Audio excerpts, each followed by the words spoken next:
Bienvenue petit poulpe argenté. Tu es à bord de l'Octopus et moi c'est Marine, créatrice de ce podcast et exploratrice de l'harmonie dans cette drôle de vie. Passionnée par l'humain, j'aime réfléchir, agir et faire des liens pour son bien-être et celui de la planète. Je t'embarque avec mon équipage pour découvrir les profondeurs de ton corps, de ton cœur et de ton esprit. Ensemble, nous allons naviguer à travers des médecines, des thérapies et des sujets engagés pour une santé holistique. Et pour en savoir plus, je t'invite à écouter la toute première chronique.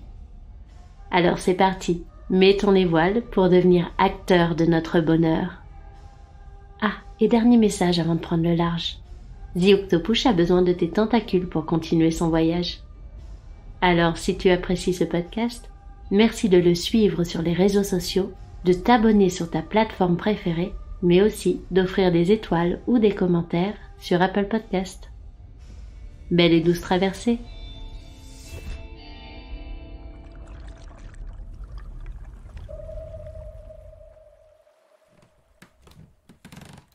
Le lien entre santé et art peut paraître flou. Mais vous est-il déjà arrivé, en refermant un livre, en sortant d'une salle de ciné, d'un spectacle, devant une peinture, un dessin, une danse, de ressentir une émotion telle que vous aviez envie de changer, commencer ou recommencer quelque chose dans votre vie, de créer même. En ça, je pense que l'art est une thérapie, qu'on soit artiste ou spectateur. En nous mettant face à nos émotions, l'art nous invite à nous questionner sur qui nous sommes, ce que nous voulons, pour nous-mêmes comme en société, et à agir. En tout cas, c'est ce qui s'est passé pour moi lorsque j'ai découvert le travail des artistes que nous allons rencontrer ensemble. Des artistes singuliers qui racontent notre monde pluriel et nous invitent à en bouger les codes. Je m'appelle Sophie Labruyère, je suis auteure et réalisatrice, et j'ai le plaisir de prendre les commandes de l'Octopus pour cette série de connexions artistiques.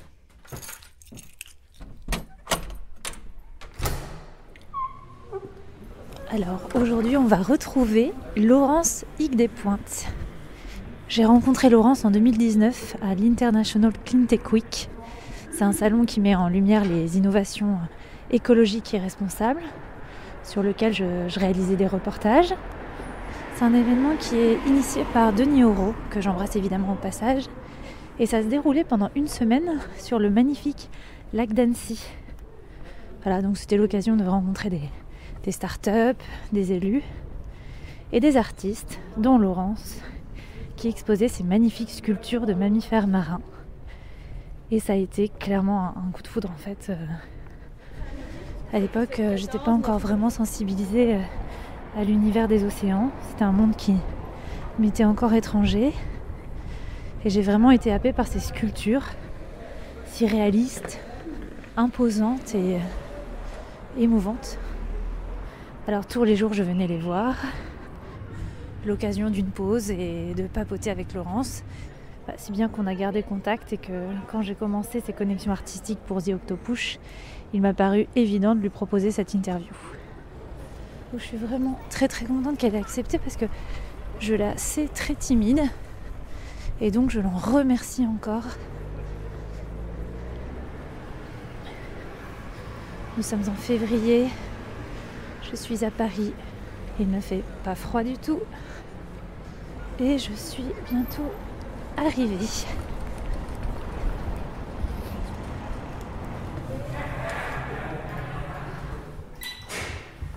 Elle m'a donné rendez-vous au 5e étage.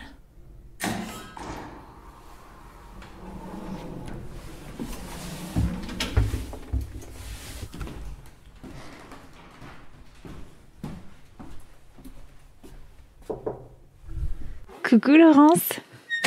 Bonjour. Merci beaucoup de me donner ce temps, de partager ce temps avec moi. Ça me fait super plaisir. Moi aussi, c'est un plaisir partagé, figure-toi, parce que je garde des bons souvenirs de ce qu'on a vécu comme expérience dans un cadre pacifique, sur le lac. Ouais, c'est vrai, c'était super beau. C'était vraiment le cadre idéal pour inviter à réfléchir à comment être plus propre pour sauver cette nature. Ouais. Exactement, donc c'était vraiment des bons moments. En tout cas, du coup, là, on est dans une chambre, enfin dans un showroom, voilà, dans un hôtel. Ah oui, dans un hôtel qui est assez particulier aussi, parce que. Ah oui. Ben oui, parce que c'est un ancien palace qui est au centre de Paris. Donc, on a vu sur le Louvre et sur voilà le vieux Paris, au 5e étage. Dans la chambre d'à côté, il y a un réalisateur. Dans l'autre pièce, dans une autre chambre, il y a un photographe de mode, des artistes, un barbier et des clients d'hôtel. Et tout ça, c'est un endroit qui a eu un vécu et qui continue à vivre, mais tout ça, ce n'est qu'éphémère, parce que malheureusement, ils vont tout refaire. Mais je trouve que c'est assez amusant d'avoir tout ce mélange. On se rencontre, on passe d'une pièce à une autre. Il y a des tranches de vie différentes. Voilà, j'aime bien ce genre d'endroit, et je trouvais que c'était une occasion de faire cette expérience-là. Et là tu exposes donc ton côté maroquinerie, mais est-ce que aussi tu as des expos prévues pour ces fameuses baleines que tu fais aussi, que tu sculptes? Alors oui, je sculpte, et aussi beaucoup de photos, hein, parce que j'ai fait une exposition il y a quelques mois à Bruxelles. Et donc j'ai rencontré un galeriste, et d'ailleurs je suis exposée chez lui. J'ai une photo et une de mes sculptures chez Philippe Heim. Voilà, c'est un galeriste que j'aime beaucoup, que j'avais rencontré déjà il y a 15-20 ans, et qui était associé avec un autre galeriste. Et ils ont toujours été sur le thème animalier. Et prochainement, enfin si tout va bien, je devrais exposer au PAD. C'est un salon qui est éphémère, tout le long, dans le jardin des Tuileries, mais c'est au mois d'avril. Voilà. Trop bien. Je suis très contente. D'accord. Oui, parce que tu me disais, même si tu fais de la maroquinerie, et effectivement, à la base, nous, on s'est rencontrés autour des baleines, mais tu disais que c'était dans un cadre particulier. Voilà. Mon mari fait de la sellerie, et du coup, je voyais tous ces cuirs qui étaient jetés parce qu'ils n'avaient pas la taille d'une portière, d'un siège ou d'une table ou je ne sais quoi. Et finalement, je me suis dit, moi, ces animaux, j'ai récupéré tous ces cuirs il y a à peu près, il y a 15-16 ans. Et j'ai commencé à faire une ligne de maroquinerie, mais que avec des cuirs qui étaient censés ne plus servir à être jetés. Moins gaspillés, moins jetés. Mais par contre, comme je m'intéresse justement à toutes ces nouvelles matières révolutionnaires où on fait du cuir avec aussi bien des feuilles de bananier ou de pommes ou de je ne sais quoi, c'est très bien. Mais alors dedans, il y a des cols extrêmement toxiques. Enfin, malheureusement, je pense que le 100% pur n'existe pas. Sauf que là, il n'y a pas de souffrance animale, mais par contre, on utilise aussi des choses extrêmement toxiques. D'accord. Il faut bien faire, effectivement, améliorer les choses, mais sans être... on part dans des extrêmes. Et c'est ça qui me choque. Sans pour ça résoudre un problème profond, la consommation, qui est la première des choses. Donc c'est vraiment... on est dans un état de surconsommation en tout. Et quand on te demande ce que tu fais, tu te définis plus en tant que quoi c'est là où c'est un peu compliqué, finalement, parce que... je sais pas, je suis une nomade, on va dire. Une nomade dans la sculpture, dans la photo, dans la maroquinerie. En fait, j'aime tout ce qui est expérience, un peu comme anthropologique, je reste toujours accrochée à mes baleines parce que c'est vraiment c'est toujours un message, et j'ai du mal à passer à autre chose. Parce que je trouve qu'il y a encore beaucoup de travail à faire. Ah oui, à Bruxelles, j'étais dans un lieu où il n'y avait que des chasseurs. Et du coup, si tu veux, justement, je me retrouvais dans un lieu qui était complètement aux antipodes de ce que j'aime. Je n'ai rien contre les chasseurs, mais je n'aime pas la chasse. Et du coup, c'était un moyen de pouvoir parler, échanger d'avis. Et d'ailleurs, ils étaient tous un peu étonnés parce que je pense que j'étais la seule à présenter des mammifères marins. Tous les autres présentaient des lièvres, des éléphants et des girafes. Mais voilà, donc je pense qu'il faut être aussi dans des endroits où on ne s'attend pas à être pour pouvoir échanger, passer des messages, et inversement, l'échange, il n'y a pas plus important que d'échanger finalement. Oui. Donc c'est... Tout à fait. Et du coup, depuis quand tu sculptes des baleines ? Depuis une vingtaine d'années.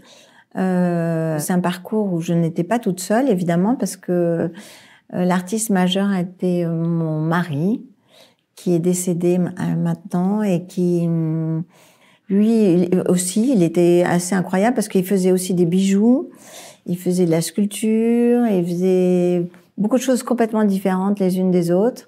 Et en fait, c'était un peu mon mentor parce que j'ai appris beaucoup de choses avec lui parce que, comme je te disais, je faisais aussi des bijoux sur le thème de la mer. Donc, moi, j'étais toujours attirée par la mer de toute façon.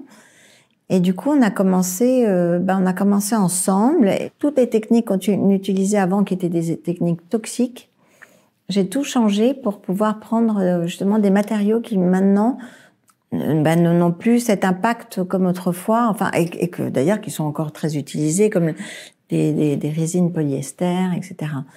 Des matériaux qui sont dits propres. Maintenant, je ne suis pas scientifique, hein, oui, mais au moins je le vois par rapport même à quand tu fais cette sculpture, tu étales sur ton moule, etc. Il n'y a pas cette attaque, cette corrosion, parce qu'il y a des choses qui sont très nocives et qui n'ont pas forcément d'odeur. Mais là, on voit vraiment par rapport au moule, ça apporte une pérennité, alors que autrement, certaines résines en fait, on ne pouvait utiliser un moule que 6-7 fois après il était mangé par la résine. Et d'ailleurs, quand on ouvrait certains moules, on sentait une odeur très très toxique. On était obligé de travailler parfois. À l'époque, on travaillait pas avec des masques, mais c'était très très violent. Donc, mais beaucoup de gens utilisent encore toutes ces résines qui sont très toxiques parce que c'est peut-être plus facile, je sais pas. Et du coup, comment, au-delà de la technique, comment ça se passe? Comment tu sculptes une baleine? Bah écoute, c'est beaucoup basé sur les photos, évidemment, beaucoup de documents. Alors moi, j'utilise de la plastiline parce que la plastiline, c'est vrai qu'avec la plastiline, pour faire du lisse, du tendu, comme une baleine bleue, comme le cachalot qui est très lisse, tendu, ce sont des sculptures que j'ai faites, voilà, et que je continue dans la pérennité à montrer parce que je trouve que c'est important de transmettre un message. Alors, j'en ai d'autres qui sont en cours, d'autres mammifères, mais pour l'instant, je n'avance pas trop vite parce que j'aime bien marcher lentement et surtout ne pas créer pour créer. Et voilà, j'ai déjà 6 ou 7 modèles. Voilà, je veux pas en faire des 1000 et des 100 pour le moment. Et surtout, je me souviens qu'il y avait une particularité, c'est que avec le nom de ces baleines, tu écris combien il en reste dans le monde.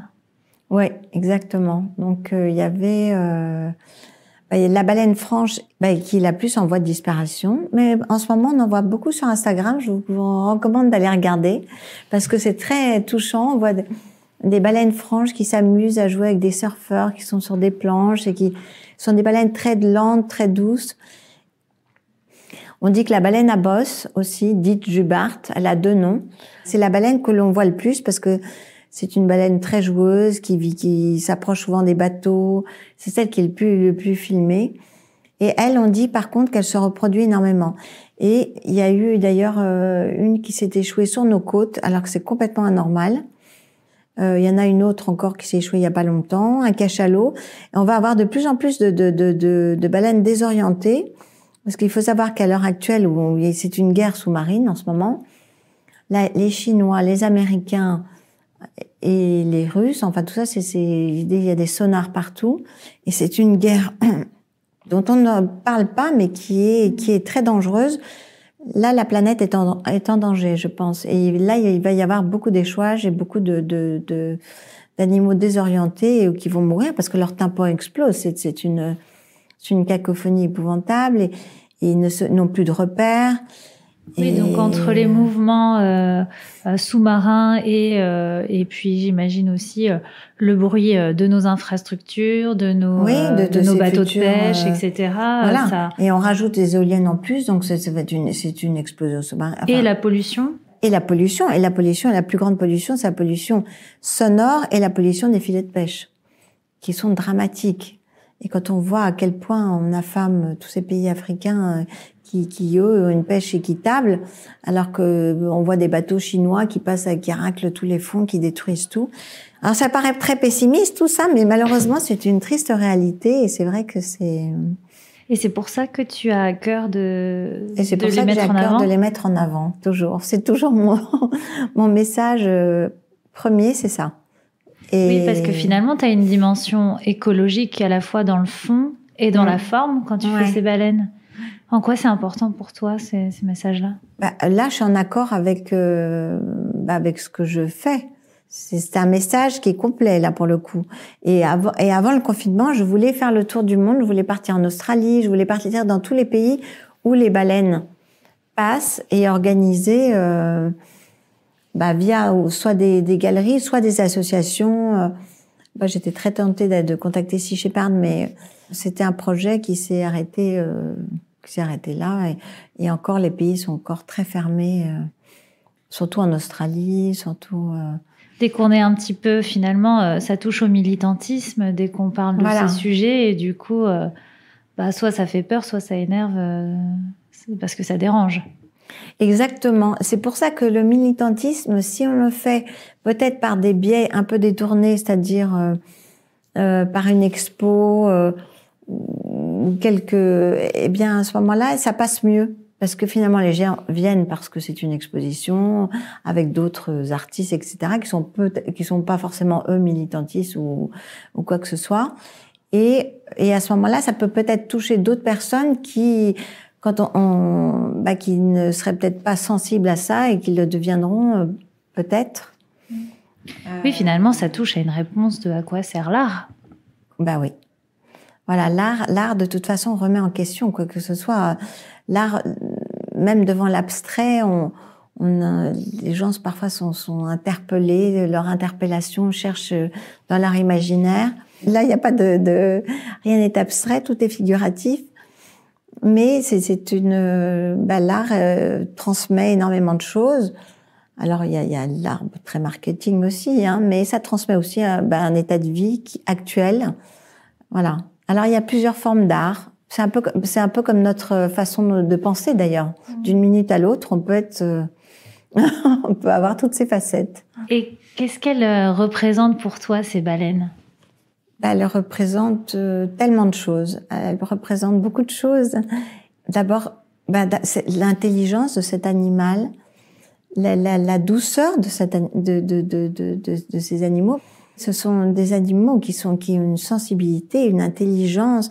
Et d'ailleurs, on voit dans chaque animal, même les animaux qui sont chassés, même les animaux les plus féroces, je pense que si on avait une approche plus humaine, c'est là où on voit le comportement d'un animal, comment il peut être doux et ce qu'il recherche en nous. Voilà. Bien, écoute, je pense que c'est le parfait moment pour faire une petite pause musicale. Oui. Et je te propose d'écouter Tribal Pursuit du groupe Harissa.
Ça enregistre là ou non? Ah oui. Parce que moi je suis très... En fait, ce que c'est que je suis un peu lente aussi parce que je fais beaucoup de choses différentes aussi. Mais même la photo, ça prend du temps. C'est un autre travail. Tout ça, alors c'est la photo de mes sculptures, mais ça me prend, tout prend du temps. Et moi, je suis lente et j'aime vivre à mon rythme. Pas un espèce de rythme effréné. Même si je ne suis pas là pour vendre mes baleines, je suis là, la première des choses, pour transmettre un message. Même si je les vends pas. Ça m'est égal, en fait, quelque part. Mais ce que je veux, surtout, voilà, c'est comme certaines personnes vont témoigner de quelque chose qui leur est arrivé dans leur vie. Mais moi, c'est un peu un témoignage qui est un message pour... Ces mammifères m'ont apporté une autre philosophie de vie. Et là, finalement, l'art t'apporte, quand tu crées, tu as une évolution, les choses évoluent, ta façon de voir, ta façon de vouloir ton cheminement, et puis aussi les gens que tu croises, parce que finalement, avec les mammifères marins, tu croises beaucoup de gens qui sont soit qui ont une vie extraordinaire, ou même là où nous nous sommes rencontrés d'ailleurs. Voilà, on a rencontré plein de gens intéressants. Il y avait des vrais, il y avait des faux, il y avait de tout, mais c'était intéressant. Et on est un peu comme dans un livre de Jules Verne où il y a une quête du mieux. Et cette quête, elle peut passer à travers plein de choses. L'art, la science, tout ça, ça peut être... Et t'arrives à identifier à quand ça remonte, ton rapport à la mer, à l'océan On avait comme ami Jean-Louis Etienne.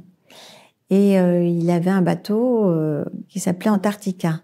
C'était Elf qui avait créé ce bateau. Alors souvent, on voit, comme Total, comme beaucoup d'autres choses, on investissent sur des scientifiques, sur des gens qui sont à la recherche du bien, parce que c'est une façon aussi de racheter un peu ce qu'ils font Oui, puis voilà. Parce qu'ils ont des obligations aussi d'investir dans le propre. Dans le propre, voilà. Et ce bateau, qui s'appelait Antarctica, s'appelle Tara. C'est le bateau maintenant d'Agnès B. Ah d'accord, ok. Ah oui. C'est ce bateau qui va récolter, analyser ce qu'il y a dans l'eau. C'est un bateau laboratoire. Oui, donc en fait, t'as découvert ce bateau et ce qu'on y faisait, et ça t'a sensibilisé. J'ai assisté presque à la mise à l'eau. Voilà, En quoi protéger les océans et ses habitants, c'est important aujourd'hui? Parce que c'est notre vie. Je pense que s'il y a plus si la mer n'existe plus, si ses habitants n'existent plus, on n'existera plus, et on va disparaître. En se faisant un harakiri, mais c'est un monde qu'on ne voit pas. C'est le monde de l'invisible. Tout le monde ne fait pas la plongée pour voir tous les détritus qu'il y a dans la mer. C'est important toujours de continuer à le dénoncer, parce que souvent on entend des bribes. Alors certaines personnes vont défendre une chose, mais il faudrait qu'on parle d'un ensemble, parce que c'est un tout. C'est pas une chose, c'est un tout. Oui, parce qu'en fait, c'est ça qui est hallucinant, c'est que les fonds marins, c'est 90% de notre planète. Mais oui. Et on les méconnaît totalement. Complètement. Et comme tu dis, comme c'est loin, invisible, invisible, on s'en préoccupe pas. Voilà. Et puis la mer, c'est source de joie, de divertissement, de légèreté. On oublie qu'elle est déjà habitée, quoi. Voilà. Et que quand on passe avec des bateaux à moteur, comme si on était sur une autoroute, en train de faire des bruits pas possibles. En fait, il faut être conscient. Après, on le fait pas. Mais c'est surtout, il faut être conscient de ce que l'on fait. On est inconscient. Ouais, voilà, on est inconscient du monde dans lequel on vit, qui ne nous appartient pas, quoi. Mm. Est-ce que du coup, quand tu fais ça, toi, tu te sens engagée? Ah oui, toujours. Mais je me sens engagée, je me sens même triste. Je me sens... C'est terrible, c'est que à la fois, j'ai de la joie de les faire, et en même temps, à chaque fois que je travaille sur une baleine ou la patine, je pense toujours à... ça me ramène à ce qu'elles sont en train de vivre. Je suis militante plus que sculpteur, en fait, en réalité. Mais c'est pour ça que j'y tiens à ces sculptures et que je veux vraiment continuer ce chemin qui est un peu lent, un peu long. Il faut, voilà, ce sont des rencontres, des cheminements. Et en quoi tu penses que la sculpture, en quoi il y a une différence dans la sculpture? Est-ce que tu as l'impression que ça a un autre message, que ça apporte autrement la sculpture, il y a la matière, il y a la forme, puisqu'on n'est pas dans l'abstrait. Voilà, il y a la vraie prise de conscience. Même quand on regarde, enfin moi, quand je regarde leurs yeux, j'ai l'impression de les voir. C'est ça qui est un peu comme un enfant, où on a l'impression qu'on est face à l'animal. Et c'est ça la sculpture. La photo aussi, c'est extraordinaire, une photo. On peut être très très touché par une photo parce que elle peut capter un instant, un moment qui est fantastique. C'est vrai que j'ai souvenir quand tu exposais à Annecy aussi de la place, parce qu'en fait, en gros, c'est pas des petites sculptures ce que tu fais. J'ai pas conscience de combien elles mesurent, j'ai pas les chiffres en tête, mais ça prend de la place et du coup on peut pas les louper, quoi. Ah oui, non, elles font 1m30 ou 90 cm ou voilà. Alors comme elles sont à l'échelle entre elles, donc ça c'est important. Et par exemple, la baleine bleue n'est pas plus petite que le cachalot. Elles sont à l'échelle entre elles. La baleine bleue fait 130 et le cachalot il fait 80 ou 82 cm. Et voilà, après, c'est vrai que les gens ont besoin de voir, etc. Comment retransmettre ça? Grâce à ces photographes, grâce à ces films, aussi par ces sculptures. Enfin, ça peut être plein de moyens de les voir. Je parle que pour ma part, moi, l'art, c'est un message. C'est un message, comme beaucoup d'artistes, ils ont tous des messages à passer. Après, plus ou moins concret, mais le mien est particulièrement concret. C'est de l'art figuratif, c'est toujours accompagné d'un message. Et puis, mes sculptures sont présentées, ou mes photos sont présentées avec un texte à côté qui diffuse une information. Voilà. Donc ça, c'est vraiment... Et en quoi tout ça, ça participe à une meilleure société? Ah ça, j'en sais rien. Tout ce que je sais, c'est que le soi y est. Le soi y est et que j'ai l'impression que les pensées traversent l'univers. Les pensées, je pense, sont très importantes. C'est-à-dire qu'on est dans une pièce, on peut être, si on est sympathique ou dégager de l'empathie, même sans parler, on dégage quelque chose. Alors que si on peut être avec des gens qui ne parlent pas, mais qui dégagent de l'agressivité, de l'angoisse. Et je pense que si on pense positif, on est chacun responsable aussi de nos pensées. Oui, c'est qu'en fait, en partant vers une pensée positive, on prend le risque qu'elle devienne plus générale, quoi, qu'elle soit diffusée, qu'elle soit acceptée par les autres. Voilà.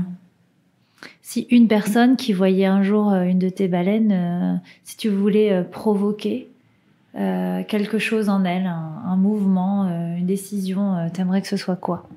Je sais pas, j'aimerais provoquer un changement de pensée. Je ne provoque rien à quelqu'un qui pense la même chose que moi. Pas de provoquer d'ailleurs, mais de créer un lien qui amène peut-être à une sorte de réflexion. C'est plutôt une invitation à un échange. Après, qu'il soit porteur de quelque chose, tant mieux. S'il ne l'est pas, tant. Mais au moins, il sera été fait. On peut soumettre, mais pas imposer. Et le diktat de la pensée, et c'est pour ça que, alors souvent, même en politique, je pourrais dire que tout le monde m'intéresse. Quelqu'un qui va dire qu'il va voter Zemmour m'intéresse. Quelqu'un des gens qui vont voter, je sais pas quoi, un écologiste m'intéresse. Mais il m'intéresse aussi parce que j'aimerais savoir pourquoi. Ça invite à un échange, à un partage d'idées. J'ai pas envie de devenir binaire, en fait. On devient très vite binaire, je trouve, dans nos façons de penser, et on voit on est quand même dans le conflit, et pas dans l'échange. Ouais. Oui, donc d'une certaine façon, l'art invite à réfléchir, voilà, à comprendre, voilà. Et c'est une bonne façon finalement d'approcher, et d'échanger. C'est presque un prétexte. Oui. Non, mais c'est une invitation, voilà, c'est une invitation. Super. Merci beaucoup, Laurence. Ça m'a fait très plaisir. J'étais heureuse de te revoir et puis j'espère que que peut-être, je ne sais pas, hein, que je serais amenée à rencontrer des gens qui auront écouté ce témoignage ou rien du tout d'ailleurs, mais... Ah bah oui, ce serait super. Voilà. Ouais. Merci beaucoup. Merci. Et c'est ici que nous faisons escale. Retrouve le résumé et les intervenants de cet épisode, ainsi que quelques références pour aller plus loin, sur le compte Instagram ou sur le site internet The Octopush. Si tu as aimé l'extrait musical de ce générique, je t'invite à écouter l'artiste Brioche qui prend soin d'apporter douceur et poésie à tes petites ouïes. Et enfin, sache que le montage et l'univers sonore de ce podcast sont en grande partie réalisés par Sophie Lavoyère, créatrice de lumière. À bientôt.